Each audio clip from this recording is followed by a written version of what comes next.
Hi అండి. హడావుడిగా అయితే బీజేపీ అధ్యక్షులు కావచ్చు, జనసేన పవన్ కళ్యాణ్ కావచ్చు, లేకుంటే టీడీపీ ఆహ్, ప్రస్తుతం సీఎం చంద్రబాబు నాయుడు గారు ముగ్గురు కూడా కలిసి ప్రెస్ మీట్ పెట్టారు. ప్రెస్ మీట్ పెట్టి ఏం చెప్పుకొచ్చారు? లడ్డు కల్తీ జరిగింది. కాకపోతే దాన్ని తప్పుదోవ పెట్టిస్తున్నారు వైసీపీ వాళ్ళు. అలానే ఆ పోస్టర్ ఏదైతే పెట్టారో దానికి మాకు సంబంధం లేదు. అది కార్యకర్తలు అత్యుత్సాహంగా పెట్టుకున్నారు. మాకు పార్టీకి సంబంధం లేదన్నారు. బానే ఉంది.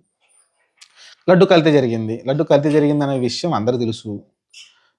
ల్యాబ్ రిపోర్ట్ ఇచ్చింది కాబట్టి సిబిఐ ల్యాబ్ రిపోర్ట్ ఇచ్చింది. దానిలో ఏదో కొంచెం డిటర్జెంట్ పౌడర్ లాంటివి ఏవో కలిపారని చెప్పుకొచ్చింది. అంటే ఈయన చెప్తున్నారు. అసలు ఆ రిపోర్ట్ చదివిన వాళ్ళు కూడా క్లారిటీగా ఈ కెమికల్స్ అంటున్నారు గానీ కరెక్ట్ అయిన కెమికల్స్ ఏంటనేది ఎవరు ఐడెంటిఫై చేయట్లేదు. అదే మెయిన్ ప్రాబ్లమ్. అది కెమికల్ అంటే ఏంటి? మనిషికి హాని కలిగించే కెమికలా? లేకుంటే ఏంటి అది కెమికల్? ఇది ఎందుకు? అసలు కెమికల్ కలపాల్సిన అవసరం ఏంటి? ఎవరికి అవసరం? దాన్ని కలపడం వల్ల ఎవరికి లాభం కలుగుతుంది? జనవరి కలపడం వల్ల రేపొద్దున అతను సీఎంగా ఈ రాష్ట్రంలో తిరగగలడా? లేకుంటే సీఎంగా అవ్వగలడా? మళ్ళీ నెక్స్ట్ టైమ్ రెండోసారి సీఎం అవ్వగలడా? అది అతనికి తెలుసు కదా! అది వెంకటేశ్వర స్వామితోటి ఎవరు పెట్టుకోరు. కాబట్టి అంత రిస్కు జనవరి చేస్తారని నేనైతే ఊహించను. నేనైతే అసలు అనుకోను కూడా అనుకోరు. ఎవరు కూడా అనుకోరు. అలాంటిది వీళ్ళేంటంటే కావాలని ఇంకా జనవరెడ్డి జయించాడని అయితే ఒక ప్రచారం అనేది గట్టిగా తీసుకుపోతూ ఉన్నారు. దాన్ని ప్రజలను నమ్మించే ప్రయత్నం చేసుకొచ్చారు. ప్రజల నమ్మకంతోటి మీరు అంటే ప్రజలను నమ్మించాలి, లేకుంటే మీరు నమ్మాలి అని అయితే గట్టిగా రుద్దుతూ ఉన్నారు. అంటే మేము చెప్పిందే నిజం, పవన్ కళ్యాణ్ చెప్పిందే నిజం, చంద్రబాబు గారు చెప్పిందే నిజం అని మీరు నమ్మాలని అయితే వాళ్ళైతే గట్టిగా రుద్దే ప్రయత్నం చేస్తున్నారు. ఈ ప్రెస్ మీట్ కారణం కూడా అదే. జగన్మోహన్ రెడ్డి తప్పు చేశాడు, మీరు నమ్మండి. మేము చెప్తున్నాం కాబట్టి మీరు నమ్మని అంటున్నారు. ఎలా నమ్మాలి చెప్పండి? ఫస్ట్ జంతువుల కొవ్వు కలిసిందన్నారు. Animal fat కలిసిందన్నారు. ఆ తర్వాత ఆయన పవన్ కళ్యాణ్ గారు దీక్ష చేశారు. 7 రోజుల పాటు దీక్ష చేసి తిరుమల, తిరుపతి సోమవారం మెట్లు కూడా ఆయన కడగడం చూసాం. ఆ తర్వాత చూసుకుంటే తర్వాత ఏమైంది? విచారణ వేశారు. తర్వాత వైవి సుబ్బారెడ్డి సుప్రీంకోర్టుకి వెళ్ళడం, అక్కడ సిబిఐ విచారణ వేయడం, సుప్రీంకోర్టు కేంద్ర ప్రభుత్వం కూడా ఇన్వాల్వ్ కాలేదు. సుప్రీంకోర్టు విచారణ వేయడం, సిబిఐ విచారణలో ఇప్పుడు రీసెంట్‌గా వచ్చిన రిపోర్ట్‌లో ఏం జరిగింది? దీంట్లో జంతువుల కొవ్వులు ఎలాంటిది కలవలేదు. వాళ్ళు ఇచ్చిన శాంపిల్స్‌లో జస్ట్ కెమికల్స్ కలిసినట్టు అయితే ఉందనే చెప్పుకొచ్చారు. ఆ కెమికల్స్ ఏంటనేది క్లారిటీ మనకి ఇవ్వలేదు. నిన్న చంద్రబాబు నాయుడు గారు కర్నూలు మీటింగ్‌కి సంబంధించి అక్కడైతే ఏదో డిటర్జెంట్‌కి సంబంధించిన పౌడర్ లాంటివి ఏవో కలిపారని చెప్పుకొచ్చారు. అది కలిపి ఏం చేస్తారు చెప్పండి? నాకు అర్థం కావట్లేదు. కాకపోతే ఇప్పుడు కల్తీ చేసేవాడు ప్రాఫిట్ పొందడానికి కల్తీ చేస్తాడు. అంతే కదా! ప్రాఫిట్ పొందడానికి లేకుంటే నాకు తెలిసి జగన్మోహన్ రెడ్డి స్వామివారిని లడ్డుని అవమానించాలని, లేకుంటే స్వామివారి భక్తులను అవమానించాలని చేస్తానని నేనైతే 100% అనుకోనండి. 100% కలిసి ఎవ్వరు కూడా అనుకోరు. ఎవ్వరు కూడా వీళ్ళు చెప్పే ఉద్దేశ్యం ఏంటి? జగన్మోహన్ రెడ్డి కావాలని అతను ఒక క్రిస్టియన్ కాబట్టి, కావాలని అతను కల్తీ చేయించాడు. శ్రీవారి తిరుమల తిరుపతి వెంకటేశ్వర స్వామి లడ్డుని కల్తీ కావాలని చేయించాడని ఎవరైతే వీళ్ళు గట్టిగా ఆరోపణలు చేస్తున్నారో, మీరు నమ్మండి ఆయన చేయించాడని అంటున్నారో, కలిసి 1% కూడా నమ్మే అవకాశం నాకైతే కనిపించట్ల. కనీసం టీడీపీ శ్రేణులు కూడా నమ్మట్లేదు. ఎందుకంటే జనసేనోళ్ళని రిక్వెస్ట్ చేస్తున్నాడు ఎళ్లి పవన్ కళ్యాణ్. ఏమని? ఆ కల్తీ లడ్డు గురించి మీరెళ్లి ప్రెస్ మీట్లు పెట్టండి, మాట్లాడండి. మీరెందుకు సైలెంట్‌గా ఉన్నారని ఆయన బతిమలాడుతున్నాడు. దీన్ని బట్టి అర్థం చేసుకోవచ్చు. వాళ్ళ నాయకులే, వాళ్ళ కార్యకర్తలే నమ్మట్లేదు ఇది. మరి అలాంటిది సామాన్య ప్రజలు ఎందుకు నమ్ముతారు చెప్పండి? జగన్మోహన్ రెడ్డి కావాలని ఇది చేశాడని. ఖచ్చితంగా నేను కూడా నమ్మట్లేదు. కావాలని చేసినట్టు నేనేం నమ్మట్లా. ఎవరన్నా ఆ డీలర్ ఎవరైతే ఉన్నారో అతనేమన్నా కొంచెం డబ్బులు సంపాదించుకోవడానికి ఆహ్, క నెయ్యిలో కలిసే విధంగా వేరేదేమన్నా తక్కువ రేట్‌లో వచ్చే దాన్నేమన్నా కలిపి అతను సేల్ చేసుండొచ్చు. కాబట్టి దాన్ని మీరు ఎంక్వైరీ చేసి అతను ఎందుకు చేశాడు? ఏం కలుపుతున్నాడని దాన్ని ఎంక్వైరీ చేసి దాన్ని అరికట్టండి గానీ, జగన్మోహన్ రెడ్డి చేశాడని మీరంటే ఆల్రెడీ ఫస్ట్ టైమ్ నమ్మాం. ఖచ్చితంగా మీరు జంతువుల కొవ్వు కలిసింది అనంగానే, అయ్యో! నిజంగానే జగన్మోహన్ రెడ్డి ఇంత దుర్మార్గుడా? ఇంత హిందువుల్ని మనోభావాలు దెబ్బతీయడానికి ఇంత ప్రయత్నించాడా? అని అయితే నమ్మాను. నేను నమ్మిన చాలా మంది కూడా నమ్మారు. అప్పుడు దాదాపు 100% నమ్మారు. నాకు తెలిసి వైసీపీ‌లు కూడా నమ్ముంటారు. నిజంగానే జగన్ ఇట్ట చేసుకొచ్చాడా? తిరుపతి లడ్డుని ఇలాగ కల్తీ చేశాడని నమ్మారు. నమ్మిన తర్వాత నిదానంగా అది ట్విస్ట్ అయింది. ట్విస్ట్ అవుతూ వచ్చింది. తర్వాత జంతువు కొవ్వు కలవలేదన్నారు. దీనిలో కెమికల్స్ కలిసాయన్నారు. తర్వాత ఇప్పుడు సిబిఐ ఎంక్వైరీ వేశారు. ఆ తర్వాత సిబిఐ ఎంక్వైరీలో ఎప్పుడైతే రిపోర్ట్ వచ్చిందో అందరికీ క్లారిటీ వచ్చేసింది. అందుకని అంతకుముందు కూడా దాని లడ్డు గురించి ఎక్కువ ప్రచారం చేశారు. ఎవరైతే మన పవన్ కళ్యాణ్, చంద్రబాబు నాయుడు ఉధృతంగా జనాల్లోకి తీసుకెళ్ళాలని గట్టిగా ప్రెస్ మీట్లు పెట్టడము అందరూ చేసుకొచ్చారు. ఆ తర్వాత నిదానంగా ఒక 20 రోజులు గడిచిన తర్వాత నిదానంగా వాళ్ళు దాని గురించి మాట్లాడడం తగ్గిచ్చేశారు. తగ్గిచ్చేసినాక మనకు అర్థమైపోయింది. ఆహా! దీంట్లో జంతువు కొవ్వు ఎలాంటిది కలవలేదు. కల్తీ అనేది జరిగింది. ఆ కల్తీ అనేది అది ఏం కలిపారనేది మనకు క్లారిటీ లేదు అని మనకు అర్థమైంది. కాకపోతే ఈ రోజున చూసుకుంటే కల్తీ జరిగింది. కానీ జంతువుల కొవ్వు కాదు అని చెప్పుకొస్తున్నారు మళ్ళీ. కాబట్టి ఇది కరెక్ట్ అయిన పద్ధతిలో అయితే రాజకీయం వెళ్ళట్లేదండి. జస్ట్ ఏదో ఇంకా ప్రజల మీద రుద్దేసి 3 పార్టీలు వచ్చి కూర్చొని ఇంకా మేము చెప్పింది కాబట్టి మేము ముగ్గురం చెప్తున్నాము.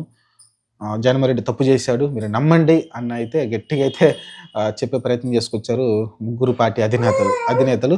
మరి ఇది ఎంతవరకు కరెక్ట్ అనేది ప్రజలైతే నిర్ణయించుకుంటారండి. నేనైతే నమ్మట్లేదు. జగన్మోహన్ రెడ్డి తిరుపతి లడ్డుని కల్తీ చేస్తాను నేనైతే నమ్మను. అతనికి తెలియకుండా లేకుంటే ఎవడైతే ఆ డీలర్ ఉన్నాడో నెయ్యి డీలరు వాడు కొంచెం డబ్బులు సంపాదించుకోవడానికి కొంచెం ఏమైనా కల్తీ చేసి ఉండొచ్చు. దాన్ని మనం పట్టుకోవడం మన బాధ్యత. అక్కడ టీటీడీ ఎవరైతే ఉన్నారో ఆ సెక్యూరిటీ వాళ్ళంతా కూడా దాని ల్యాబులు టెస్టులు ఎవరైతే ఉన్నారో వాళ్ళు రెగ్యులర్‌గా చేస్తూ దాన్ని పట్టుకోవాలి తప్ప దీనికి జగన్మోహన్ రెడ్డి సంబంధమే ఉండదు. ఇప్పుడున్న టీడీపీ కూడా వచ్చే ప్రతి ట్యాంకర్‌ని ఎళ్లి చంద్రబాబు నాయుడు, పవన్ కళ్యాణ్ చెక్ చేస్తారా? చెక్ చేయరు కదా! అక్కడ ఉన్న వాళ్ళే చేస్తారు. కాబట్టి ఓవరాల్‌గా వచ్చేసండి వాళ్ళు ఏదైతే అనుకున్నారో అదైతే సాధించలేకపోయారు. పవన్ కళ్యాణ్ ఖచ్చితంగా మరోసారి రాంగ్ స్టెప్ ఏసారని నాకైతే అనిపించింది.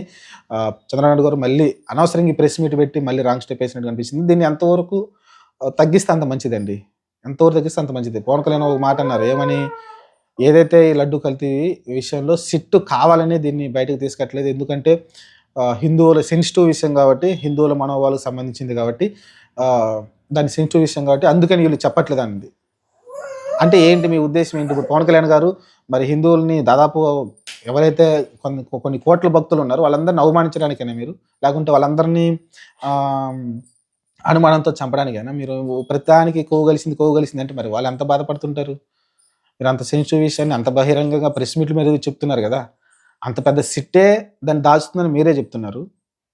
మరి అది దాస్తుందంటే ఉద్దేశ్యం ఏంటి? ఇది సెన్సిటివ్ విషయం. దీన్ని నిదానంగా నిజాలు పూర్తిగా తెలుసుకున్న తర్వాత దీన్ని బయట పెడదామని సిట్టే కొంచెం జాగ్రత్తగా ఉన్నప్పుడు మీరు ప్రజల నాయకులు, ప్రజల మధ్యలో తిరిగేవాళ్ళు చంద్రబాబు నాయుడు గారు లేకుంటే పవన్ కళ్యాణ్ గారు ప్రజలు నమ్ముతారు మీ మాటలని. అలాంటిది మరి దాన్ని అంత సెన్సిటివ్ విషయాన్ని కొంచెం జాగ్రత్తగా డీల్ చేయాలి కదా!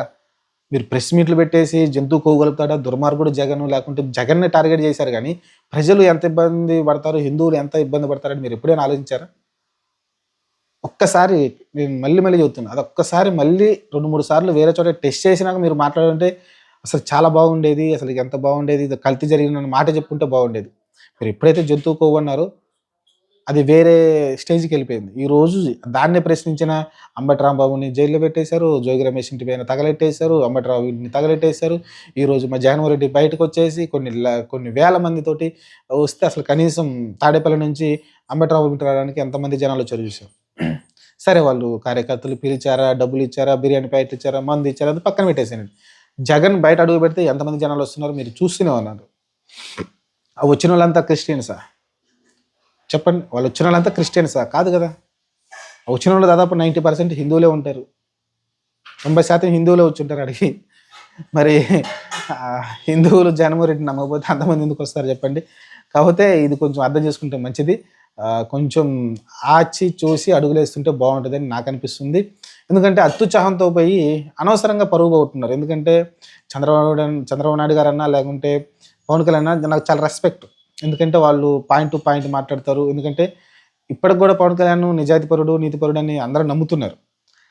ఆ క్యారెక్టర్‌ని అతనంతటికి అతనే మళ్ళీ దాన్ని చెడగొట్టుకుంటున్నాడేమో అనిపిస్తుంది పవన్ కళ్యాణ్ గారు. ఇలాంటి చిన్నవే కాదు పెద్ద విషయమే. కానీ దాన్ని క్లారిటీ తీసుకోకుండా అంటే కరెక్ట్ అయిన సమాచారం లేకుండా, కరెక్ట్ అయిన ఆధారాలు లేకుండా వచ్చి మాట్లాడడం వల్ల తన క్యారెక్టర్‌ని తానే దిగజార్చుకుంటున్నాడని నాకనిపిస్తుంది. తన నిజాయితీని తానే దిగజార్చుకున్నట్లయితే నాకనిపిస్తుంది. అలానే చంద్రబాబు నాయుడు గారు కూడా ఎక్కడ కూడా ఆయన మాట తోలడు, జారడు. చాలా జాగ్రత్తగా ఉంటాడు. చాలా పకడ్బందీగా ఆధారాలతోటి అన్నింటిని పక్కన పెట్టుకొని వచ్చి ప్రెస్ మీట్లు పెట్టడం అన్నీ క్లారిటీగా పెడతాడు ఆయన. ప్రతి ఒక్కరికి సమాధానం చెప్తాడు ప్రెస్‌కి.